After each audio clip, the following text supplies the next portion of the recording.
Hey everyone, ever looked at a car door and wondered how a perfectly flat sheet of metal gets all those curves? Or how something like a liquid plastic can turn into a super strong boat hull?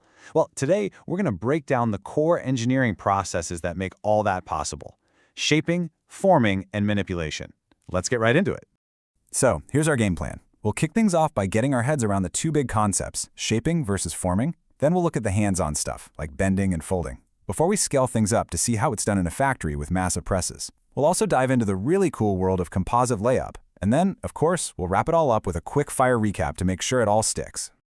Okay, first things first, shaping and forming. Now, I know they sound kind of the same, right? But in engineering, they are two totally different worlds. And trust me, getting this distinction nailed down is absolutely fundamental. So here it is, the key difference you have to remember. Forming is all about taking something that's already solid and using force to change its shape. You know, like bending a metal rod. You start with a solid, you end with a solid. The amount of material doesn't change. Shaping, on the other hand, starts with a liquid. You pour that liquid into a mold and let it harden. So it all comes down to the starting state of your material, solid versus liquid. That's the big idea. Okay, so let's dig a little deeper into forming. How do we actually make those angles and curves happen in a solid material? Well, that brings us to two of the most common and essential processes you'll come across, bending and folding. Bending is pretty much what it says on the tin. You're forcing a straight material into a curve or an angle. But, and this is a big but, the material has to be ductile and malleable. That's just a fancy way of saying it has to be able to stretch and deform without breaking. You try to bend something brittle, like a piece of glass? Nope, it's just going to shatter into a million pieces. Sure, you can bend something by hand once, but what if you needed to make 1,000 of them, all exactly the same? That's where these two bits of kit are your best friends. A former is the block you physically bend the material against to get that perfect specific shape. And a jig? The jig is what holds your material in the perfect position to begin with. You use them together, and you get accuracy and repeatability every single time. So what about folding? Well, think of folding as bending, but on steroids. It's a really specific type of bend where you take a material, usually a thin sheet, and bend it all the way back on itself. One of the main reasons we do this is to create what's called a safe edge on sheet metal, getting rid of that nasty sharp edge left over after you cut it. You can just picture it, right? First, you mark your line so you know exactly where to fold. Then, you clamp it down super tight. Next, you grab a mallet, and you'd probably use a soft-faced one so you don't dent the metal, and carefully tap that edge over. And for the final step, you flatten it completely. What you're left with is a seam that's not just safe to touch, but it's also much, much stronger. Right, so that's what we can do in a workshop. But what happens when we need to make millions of parts? Well, let's ramp it up and head to the factory floor to look at industrial press operations. We're talking big machines, big forces, and really high speeds. Press forming is an absolute game changer for mass production. You take your sheet of ductile metal, you put it in a massive press between a mold and a die, and then, ka-chunk, the press comes down with incredible force, and in an instant your flat sheet is now a complex 3D part.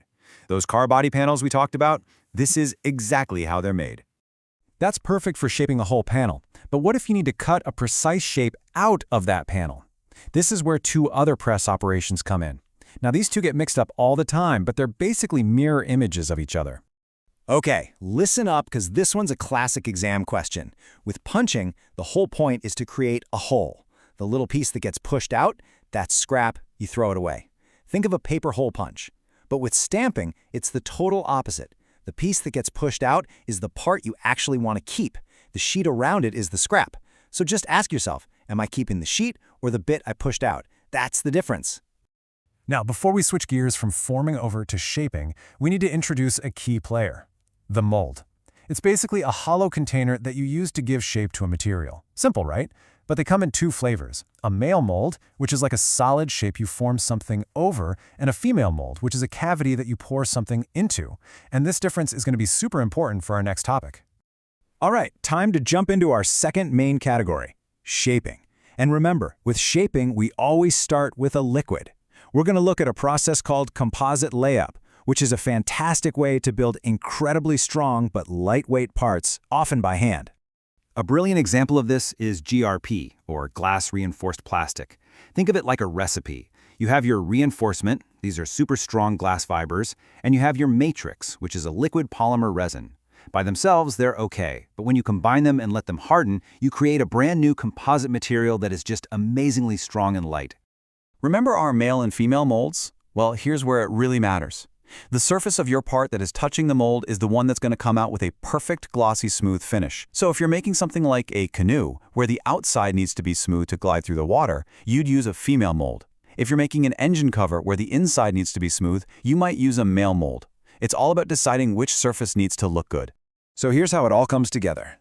First, you prep your mold with wax and a release agent, so your part doesn't get stuck.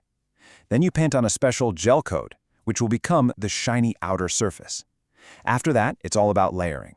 You put down a sheet of glass fiber mat, and then you brush on the liquid resin, making sure you soak every single fiber. And this next part is absolutely critical.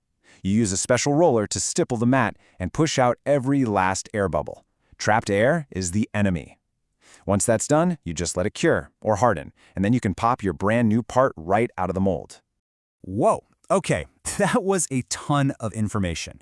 So let's take a second, take a breath, and lock it all in with a super fast recap of the absolute essentials you need to know. Okay, here we go. Forming is for solids, you use force. Shaping is for liquids, you use a mold. Got it? Awesome. Bending and folding are what we do to ductile materials to create angles. And to do that accurately every time, you need jigs to hold the part and formers to get the shape right. And for the industrial stuff, press forming uses massive pressure to make 3D shapes. And the big one to remember, punching makes a hole you don't need, while stamping makes a part that you do. Finally, composite layup is just that magic recipe of combining a reinforcement, like fibers, with a matrix, like resin, inside a mold. So I'll leave you with a little challenge. The next time you get in a car, just stop and really look at the door panel.